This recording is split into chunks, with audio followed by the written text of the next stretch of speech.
தாய் கிழவி படம். இந்த படத்தை நீங்களும் நானும் தியேட்டரில் போய் பார்த்தா என்ஜாய் பண்ணலாமா முடியாதா அப்படிங்கிறத பற்றி தான் இந்த வீடியோ உங்களுக்கு நான் சொல்லணும் அப்படின்னு சொல்லி ஆசைப்பட்டுக்கிட்டு இருக்கேன். ரொம்ப சிம்பிள். என்னன்னு கேட்டிங்கன்னா, ஃபேமிலியோடு சேர்ந்து இந்த தாய் கிழவி படத்தை வந்து முதல்ல போய் பார்க்கணும். குடும்பத்தில் ஏகப்பட்ட பேர் ஸ்ட்ரிக்டாக இருக்காங்க. அப்புறம் என்னென்னு கேட்டிங்கன்னா, எல்லாரும் இது பண்ணிகிட்டு இருக்காங்க. என்னடா இவெல்லாம் வந்து என்ன அவுட் டேட்டட் பூமர் அங்கிள் இந்த மாதிரிலாம் சொல்லிட்டு இருக்காங்களே அப்படின்னு நினச்சிட்டு இருக்கவங்க எதுக்காக சொல்கிறாங்க அப்படிங்கிறது இந்த தாய் கிழவி படத்தில் ரொம்ப அருமையாக யதார்த்தமாக இது பண்ணி நீங்கள் பாட்டு தோற்று போயிட்டு எல்லா கவனத்தையும் இழந்துட்டு போனால் அப்புறம் காசு இல்லாமல் என்னத்தை கிழிக்கிறது? காசு இல்லாமல் ஒன்றும் கிழிக்க முடியாது. கரெக்டாக இல்லையா? காசுங்கிறது என்ஜாய்மெண்ட்டுக்கெலாம் கிடையாது. வாழ்க்கைக்கு காசு தேவை. இந்த காசு அன்னெசரியாக செலவு பண்ணிட்டு இப்போ நம்ம பார்த்துருவோம் பாருங்கள். ஏகப்பட்ட சீரியல் நடிகை வந்து ஆடி கார் வாங்குவாங்க, BMW வாங்க, கடைசியில் பார்த்தா தூக்கு போட்டு செத்து போயிடுவாங்க. என்னன்னு கேட்டிங்கன்னா ஃபைனான்ஷியல் ட்ரபிள்பாங்க. ஆடி கார் வாங்குற, BMW வாங்குற, வீடு வாங்குறதுக்கெலாம் தகுதி இருக்குது. அப்புறம் என்ன இது பண்ணிகிட்டு இருக்குது? அப்போ அவங்களுக்கு அந்த எஜுகேஷன் இல்லை. இதை வந்து தாய் கிழவி படத்தில் ஒரு பொண்ணாக பிறந்தாலும் அதை வந்து பொண்ணாக தான் காட்டுவாங்க. ஆனால் பொண்ணாக பிறந்தாலும் பையனாக பிறந்தாலும் காசுங்கிறது எப்படி ஃபைனான்ஷியல் கிரைட்டபிலிட்டியில் வச்சுக்கணும் அப்படின்னு சொல்லி படிக்காதவங்க அந்த காலத்தில் இருக்கவங்க இப்போ கொண்டு வந்து என்னென்னு கேட்டிங்கன்னா ஒரு எஜுகேஷன் ஸ்டாண்டர்டில் கொடுத்துருக்காங்க பாருங்கள். Hats off. அதுக்கே வந்து ஒரு பெரிய ஹேட்ஸ் ஆஃப் வந்து கொடுத்துடணும். இதை வந்து நீங்கள் புரிஞ்சுக்கணும். என்னென்னு கேட்டிங்கன்னா, அப்பா நம்ம எங்கள் அப்பா பெரிய அப்பாடா, உடனே வந்து ஆடி கார் வாங்கி கொடுத்துருவார், இது வாங்கினா நெப்போட்டிசம் கிட்ஸ் ஏகப்பட்ட பேர் இருக்காங்க. இப்போ கூட ஒரு நெப்போட்டிசம் நடிகர் லிங்காவா கங்காவா யாரோ ஒருத்தர் வந்திருக்காரு. அண்ணன் மூலிமா வந்து சினிமாவுக்கு வந்துட்டு அப்புறம் அவர் கண்டக்டர்னு இத்தனை வருஷம் ஏமாதிரி 250 கோடி வாங்கிட்டு நல்லவர்னு சொல்லி இமயமலைக்கு போயிட்டு இது பண்ணிக்கிட்டு இருக்காரு. போதும்டா டே சாமி, எத்தனை தாண்டா சம்பாதிக்கிற கீழே விழுந்தா குதிரைங்கிற, எந்திரிச்சா நிற்கிறேங்கிற, சம்பாதிக்கிற. ஏதாவது ஒரு இண்டஸ்ட்ரி ஆரம்பிச்சிருக்கா, ரசிகரை பார்க்குற இல்லை. ஆனால் ஏகப்பட்ட பேர் அந்த ரசிகர்லாம் போயிட்டு அப்படியே நின்றுட்டு இருக்காங்க. அதையும் இந்த படத்தில் அருமையாக சொல்லியிருப்பாங்க. ரசிகன்னா படத்தை பாரு முடி. அதுலேயும் வந்து படத்தில் எவ்வளோ செலவு பண்ணோம் அப்படிங்கிறதையும் சொல்லியிருக்காங்க.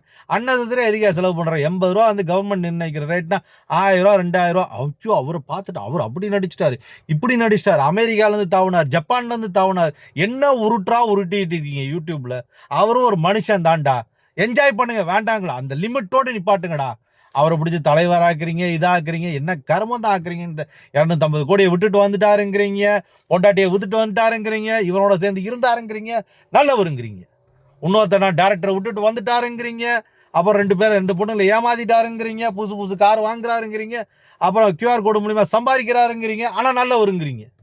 என்னடா சாமி? அப்போ விவசாயி மற்றவங்களாம் என்ன கெட்டவங்களா? அவங்களுக்கு உண்மையாக உழைக்கிறவங்களா கெட்டவங்களா? அவங்களுக்கு அப்படி தாண்டா நீங்கள் சொல்லிக்கிட்டே கிடக்குறீங்க எப்போ பார்த்தாலும். அதை மறக்கிறதுக்கு இந்த படம் ஒரு அருமையான இன்ஃபர்மேஷன் என்ன பண்ணியிருப்பாங்கன்னா, 4 பசங்களை காட்டுவாங்க.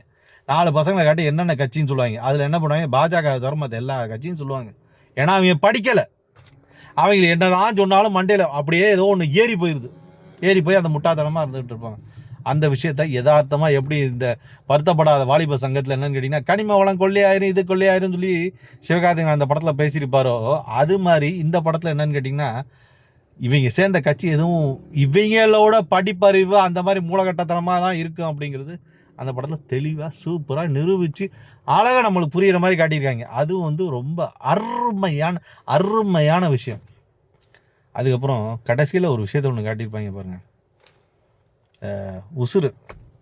இதை வந்து என்னென்னு கேட்டிங்கன்னா, ஆண்டவன் வந்து எப்போ போகணும், எப்போ இது பண்ணணும் அப்படின்னு சொல்லி வச்சுருப்பாங்க பார்த்துருக்கீங்களா?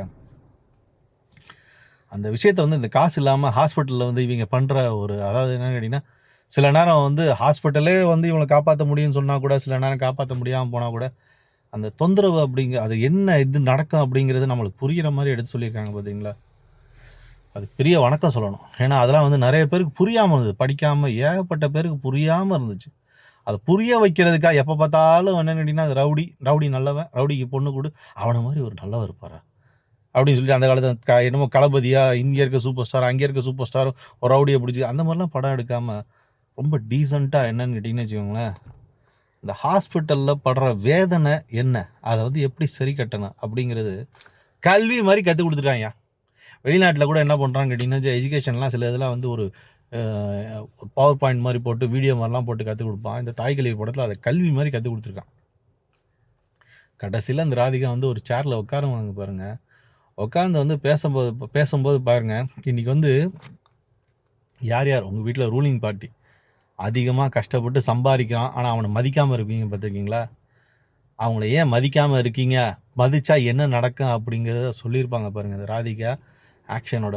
அதுக்கு ராதிகா அம்மாவுக்கு ஒரு ஹேட்ஸ் ஆஃப். இங்கே நான் கவனித்த விஷயம் என்னென்னு கேட்டிங்கன்னா, இந்த வயசான நடிக்கிறவங்கன்னா யாருன்னா நம்மளுக்கு தெரிஞ்ச மனோரமா தான். அவங்களுக்குன்னு சொல்லி ஒரு கெத்து அப்படிங்கிற, அதாவது அந்த கெட்டப் இந்த இதுங்கிறது கண்டிப்பாக இருக்கும், இல்லைன்னா சொல்ல முடியாது. அதை தாண்டி ராதிகாக்குன்னு ஒரு ஸ்டைல் இருக்குன்னு சொல்லி கிரியேட் பண்ணி அதை வந்து இது பண்ணாங்க பாருங்க, சூப்பர். இதுக்காக இந்த படத்தை தேட்டர்லாம் பார்க்கணும் அப்படிங்கிறது என்னோட தனிப்பட்ட விருப்பம். நீங்கள் என்ன நினைக்கிறீங்க அப்படிங்கிறது கீழே கமெண்ட் செக்ஷன் பாக்ஸில் பாருங்கள். பார்த்துட்டு வந்து நீங்கள் இந்த படம் எப்படி இருக்குது அப்படிங்கிறது நீங்கள் வெளியாகணும். நன்றி.